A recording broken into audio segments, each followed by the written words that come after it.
Morning to everyone. देखिए, आज एक काफ़ी इंटरेस्टिंग टॉपिक लेके मैं आया हूँ और ये खास तौर पे होगा इंट्रोडक्शन ऑफ अकाउंटेंसी। जितने भी लाल लालियों हैं जिन्होंने कि 11th में गए हैं उनके लिए क्लास है। ये काफ़ी मोर एंड मोर इफेक्टिव होने वाला क्लास है। काफ़ी अच्छा लगा, इसलिए स्टार्ट से लेकर एंड तक बने रहेंगे।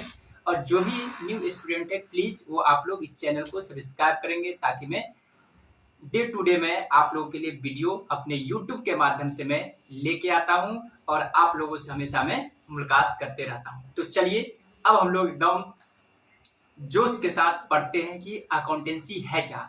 जैसा कि आप लोग जानते होंगे कि अकाउंटेंसी एक मैं लेमन भाषा में बोल सकता हूं, अकाउंटेंसी एक व्यवसायों की भाषा है जो किसी चीज को रिपोर्टिंग करने का एक प्रोसेस है, रिकॉर्ड करने का, इंटरप्रेटिंग करने का, समराइजिंग किया जाता है किसी को इकोनॉमिक डेटा का। ठीक है, और ये क्या करता है और कम्युनिकेट टू यूजर को कम्युनिकेट करता है और ये ओनली उसी डेटा को रिकॉर्ड करती है जो इन टर्म ऑफ मॉनेटरी में जिसको मेजरमेंट की जा सकती है उसी को ही अकाउंटेंसी में रिकॉर्ड की जाती है। तो चलते हैं, अब हम लोग डेफिनेशन की ओर चलते हैं और मैं आपको दिखाता हूं कि डेफिनेशन यहाँ पे क्या कहती है। ठीक है, तो देखिए यहाँ पे क्या है लिखा हुआ है। देखिए, कहता accounting can be defined as process. Accounting can defined as process of reporting, recording, interpreting and summarizing economic data. The introduction of accounting help the decision makers of a company to make effective choice by providing information on the financial status of the business. समझ में आ रही है।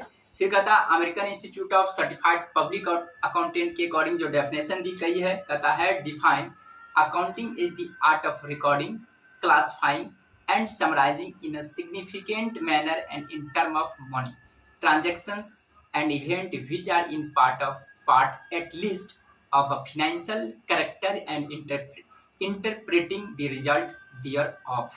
ठीक ना, बातें समझ में आ रही है। सिंपल सा हम लोग समझेंगे कि अकाउंटेंसी एक आर्ट है।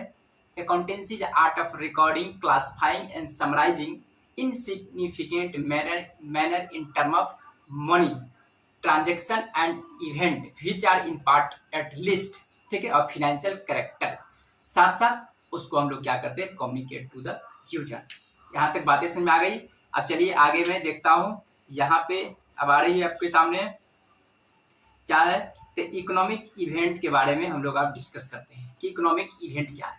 तो देखेंगे वैसा ही इवेंट जिसको हम लोग मनी में मेजरमेंट कर सकते हैं उसको हम लोग बोलते हैं इकोनॉमिक इवेंट।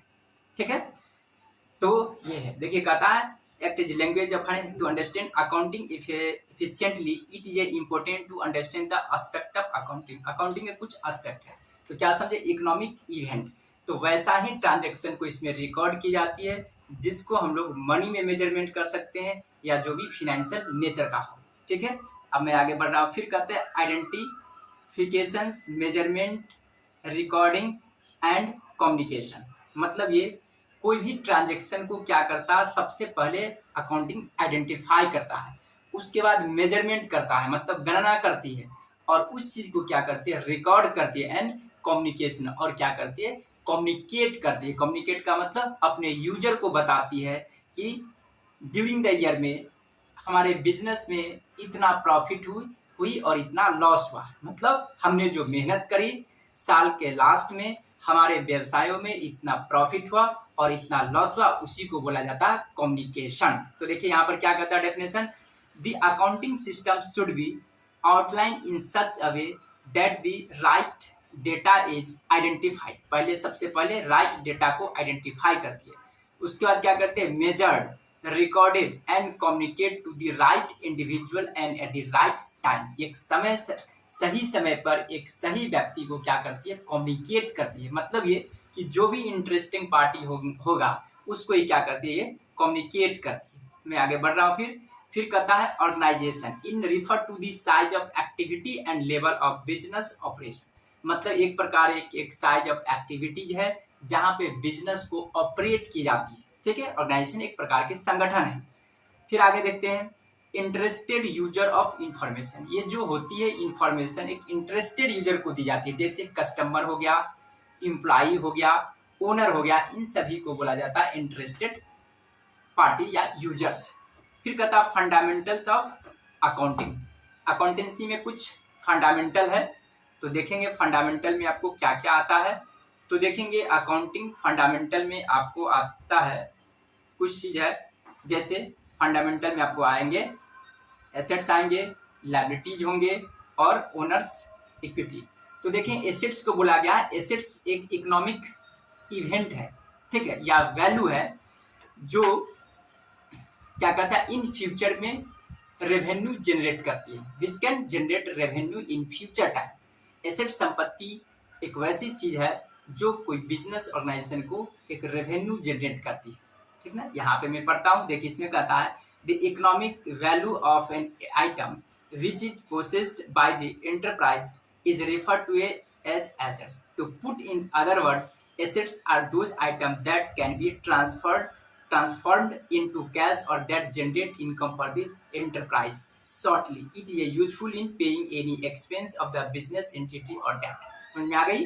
कहता एसेट्स एक वैसा चीज है जिसको हम लोग ट्रांसफर कर सकते हैं कैश में, और जो रेवेन्यू जनरेट करती है और साथ साथ जो एक्सपेंसेज होती है उसको पेमेंट करने का वो क्षमता रखती है, उसे एसेट्स बोला गया। अब देखेंगे लायबिलिटीज जो हो गया, लायबिलिटीज क्या है, तो लायबिलिटीज हम लोग को क्या है एक रिस्पॉन्सिबिलिटी है जो हम लोग क्या करते हैं एक आउटसाइडर को पेमेंट करना पड़ता है। बातें समझ में आ रही है दोस्तों। जो भी है अगर किसी प्रकार की दिक्कत होगा तो आप लोग क्वेरी करेंगे। तो देखेंगे लायबिलिटीज क्या है, तो क्या समझे लायबिलिटीज एक प्रकार की रिस्पॉन्सिबिलिटीज है, एक दायित्व है जो आउटसाइडर को हम लोग को पेमेंट करनी पड़ती है। जैसे हम लोग को कोई लोन हो गया, कोई क्रेडिटर्स हो गया, आउटस्टैंडिंग एक्सपेंस मतलब हमने जो बिजनेस में काम करवाया किसी से, अगर किसी प्रकार का ड्यू है, किसी प्रकार के हमने बकाया रख लिया है, उसको हम लोग क्या बोलेंगे लायबिलिटीज हो गया, जो किसी आउटसाइडर को पे करना पड़ता है, एक प्रकार के क्या रिस्पॉन्सिबिलिटीज है। तो देखते हैं, कहता है economic value of an obligation. Obligation बोले तो उत्तरदायित्व, मतलब कि एक रिस्पॉन्सिबिलिटी हो गया, और डेब्ट that is payable by the enterprise to other establishment or individual is referred to as liabilities। देखिए कहता है एक प्रकार की इकोनॉमिक वैल्यू है जो एक रिस्पॉन्सिबिलिटी है या डेब्ट है जो किसी दूसरे इंटरप्राइज और एस्टेब्लिशमेंट को पेमेंट करनी पड़ती है, चाहे वो इंडिविजुअल हो चाहे कोई एस्टेब्लिशमेंट बिजनेस ऑर्गेनाइजेशन हो, ठीक ना। उसके बाद कहता है देखिए ओनर्स में आएंगे हम लोग, ओनर्स इक्विटी। तो ओनर्स इक्विटी में देखेंगे कहता owner's equity is one of the 3 vital segment of sole proprietorship as balance sheet and one of the main aspect of the accounting equation assets is equal to liabilities plus owner's equity. It depict the owner's investment in the trade minus the owner's withdrawal from the trade. मतलब ये कहना चाह रहा है कि assets में से जो हम लोग लायबिलिटीज को लिस्ट जब कर देते हैं तो ओनर्स इक्विटी जाती है। एक प्रकार के ओनर के द्वारा व्यवसाय में जो इन्वेस्टमेंट किया गया है उसको बोला जाता है ओनर्स इक्विटी। इक्विटी होल्डर को यह हमेशा याद रखेंगे, उनको डिविडेंड मिलती है, और यदि किसी प्रकार का उनको नुकसान होती है व्यवसाय में तो उसे नुकसान भी सहना पड़ती है। तो ये प्रकार के क्या हो गया, इसको वोटिंग पावर भी होती है। आई होप कि आप लोग समझ गए होंगे, यहाँ तक आगे मैं बढ़ रहा हूँ।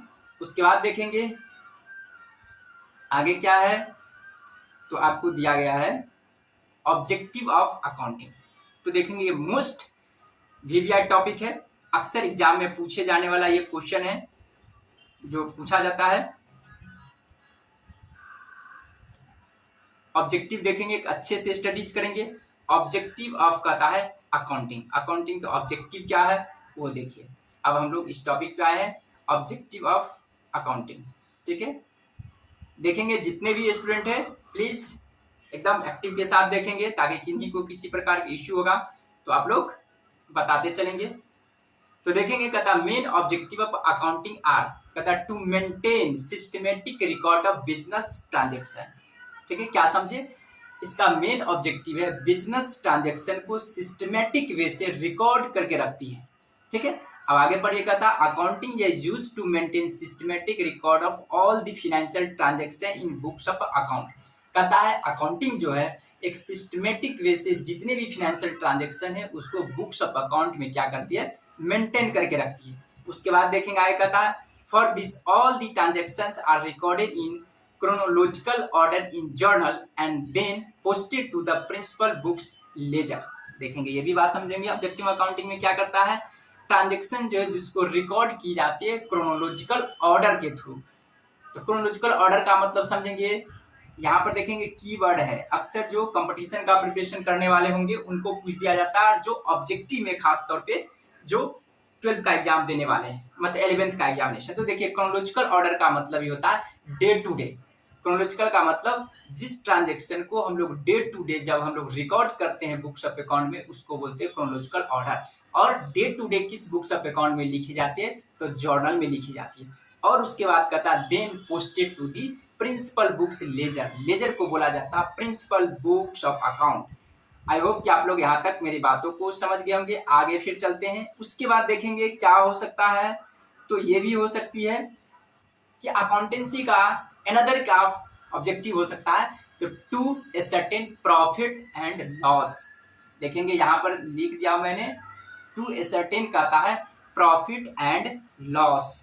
ठीक है, प्रॉफिट एंड लॉस के ये क्या करेगा ये, ठीक है। देखेंगे प्रॉफिट एंड लॉस का मतलब ये कि अकाउंटेंसी का मेन ऑब्जेक्टिव ही होगा कि प्रॉफिट एंड लॉस निकालेगा। क्योंकि प्रॉफिट एंड लॉस नहीं निकालेगा तो फिर अकाउंट को मेंटेन करने का मतलब ही नहीं बनता। क्योंकि व्यवसाय का मेन ऑब्जेक्टिव और मोटिव ही तो प्रॉफिट अर्निंग करनी होती है ना, इसलिए प्रॉफिट को कैलकुलेट करती है। तो देखेंगे आगे मैं पढ़ता हूं क्या कहता है। Every business man is keen to know the net result of business operations periodically। मतलब वो periodically मतलब period wise time to time अपना बिजनेस का वो प्रॉफिट देखना चाहता है। ये पॉइंट हो गया आपको। फिर आगे बढ़ेंगे, कहता है to check whether the business has earn profit और incurred losses we prepare a profit and loss account. और ये चेक करता है कि प्रॉफिट एंड लॉस बना करके कि लॉस हुआ या प्रॉफिट हुआ। ठीक है, आई होप कि आप लोग मेरी बातों को यहाँ तक समझ गए होंगे। आगे फिर देखेंगे आगे क्या कहती है। आगे हम लोग को कहता है, देखिए आगे क्या कहता है, to determine the financial position. अब देखेंगे फिनेंशियल पोजीशन का मतलब क्या होता है, उस चीज को हम लोग पहले समझेंगे। ठीक है, फिनेंशियल पोजीशन जो यहाँ पर बोल रखा, फाइनेंशियल पोजीशन का मतलब बैलेंस शीट होती है। फाइनेंशियल पोजीशन का मतलब कि बैलेंस शीट के मतलब बैलेंस शीट में मेरा during the at the end of year में हमारे व्यवसायों में कितना एसेट्स और कितना लायबिलिटीज है, मतलब ये पोजीशन बताती है। फाइनेंशियल परफॉर्मेंस जो हम लोग को बताती है कौन, प्रॉफिट एंड लॉस अकाउंट। और फाइनेंशियल पोजीशन जो होती है मतलब वित्तीय स्थिति बताती है हम लोग को बैलेंस शीट। तो ये क्या चेक करती है, to determine the financial position, मतलब कि वित्तीय स्थिति क्या है बैलेंस शीट के थ्रू। तो देखें कहता है another important objective is to determine the financial position of the business to check the value of assets and liability. देखिए फाइनेंशियल पोजीशन के थ्रू चेक की जाती है एसेट्स और लायबिलिटीज का वैल्यू। ठीक है, ये पॉइंट भी हो गई। फिर कहता है for this purpose be prepare balance sheet. देखिए इस पर्पस के लिए हम लोग को क्या बनाना पड़ता है, बैलेंस शीट। आई होप कि आप लोग मेरे बात को यहाँ तक समझ में आ गया। उसके बाद क्या है इसका ऑब्जेक्टिव, कहता है provide information to various users या provide information to right person. मतलब जो भी वेरियस यूजर्स होगा उसको क्या करती है, ये सूचना प्रदान करती है। अकाउंटेंसी का ये भी काम है, सूचना किसको प्रदान करती है, तो देखेंगे और समझेंगे। जितने भी व्यवसाय में इन्वॉल्व है स्टेक होल्डर, उन सभी को ये सूचना प्रदान कर सकते हैं। चाहे वो ओनर हो सकती है, चाहे वो लेंडर हो सकती है, चाहे वो ओनर हो सकती है, लेंडर हो सकती है। जैसे ओनर हो सकती है, ठीक है, ओनर हो सकती है, लेंडर हो सकती है, एम्प्लॉई हो सकती है, शेयर होल्डर हो सकती है, कस्टमर्स हो सकती है, कंपटीटर हो सकते हैं। उन सभी पर्सन को वो क्या करती है, सूचना प्रोवाइड करती है। देखेंगे कहता है क्या, providing information to the various interested parties or stakeholder is one of the most important objective of accounting। मतलब जो भी शेयर होल्डर है, वेरियस इंटरेस्टेड पार्टी, जो इससे इंटरेस्टेड पार्टी और स्टेक होल्डर है, उन सभी को ये सूचना प्रदान करेगी। It help them in making good financial decision, जिससे कि एक अच्छा वित्तीय निर्णय ले सकता है। ठीक है। साथ साथ कहता है टू असिस्ट द मैनेजमेंट, यानी कि मैनेजमेंट को भी सहायता प्रदान करती है। आई होप कि आप लोग यहाँ तक मेरी बातों को समझ गए होंगे।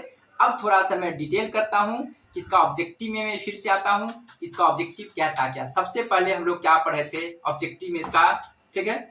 इसके ऑब्जेक्टिव में हम लोग क्या पढ़े थे, to maintain systematic record of business transaction to ascertainment profit and loss to ascertain financial position to provide information to various users and क्या है to assist management। आज की क्लासेज हम लोग को यहीं पर एंड हो रही है, ठीक है। और हम लोग फिर नेक्स्ट टाइम में फिर आएंगे, और आप लोग प्लीज सब्सक्राइब कर देंगे ताकि मैं जब भी आऊंगा लेकर के वीडियो तो आप लोग को पता चल सकेगा।